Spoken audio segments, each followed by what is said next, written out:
Friends, நம்ம எல்லாரும் தேங்காய் சட்னி அரைச்சிருப்போம். ஆனால் இது ஒரு வித்தியாசமான தேங்காய் சட்னி. ஒரு அரை முடி தேங்காய், ஒரு மூணு பல் பூண்டு, ஒரு சின்ன துண்டு இஞ்சி, ஒரு 3 பச்சை மிளகாய், அதில் பார்த்தீங்கன்னா கருவேப்பிலை வந்து 3 ஈர்க்கு எடுத்து இதில் சேர்த்துக்கிறணும். நம்ம வந்து வழக்கமாக எப்பொழுதும் என்ன பண்ணுவோம், மல்லித்தலை, புதினா தலை இதுதான் நம்ம சேர்த்து அரைப்போம். இதில் வந்து கொஞ்சம் வித்தியாசம், கருவேப்பிலையை சேர்த்து அரைச்சிருக்கேன்.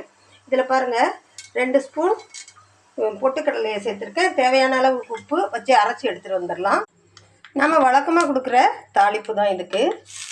ஆனால் ஹோட்டலில் சாப்பிடும்போது பார்த்திங்கன்னா இந்த தாளித்த மாதிரியே அது தெரியல. அவ்வளோ ஒரு டேஸ்ட்டாக இருந்துச்சு இந்த சட்னி. வித்தியாசமாகவும் இருந்தது. அதாவது பார்த்திங்கன்னா லைட் க்ரீன் கலரில் இருந்தது. இதில் ஒரு கடுகு, கருவேப்பிலை எதுவுமே தெரியல. அவ்வளோ டேஸ்ட்டாக இருந்துச்சு. அங்கே நான் கேட்டு தான் இப்போ இந்த சட்னியை அரைச்சிருக்கேன். சூப்பராக இருக்கும். நீங்களும் செஞ்சு பாருங்கள். சூடான இட்லியோட இந்த சட்னியை வச்சு சாப்பிட்டிங்கன்னா அவ்வளோ டேஸ்ட்.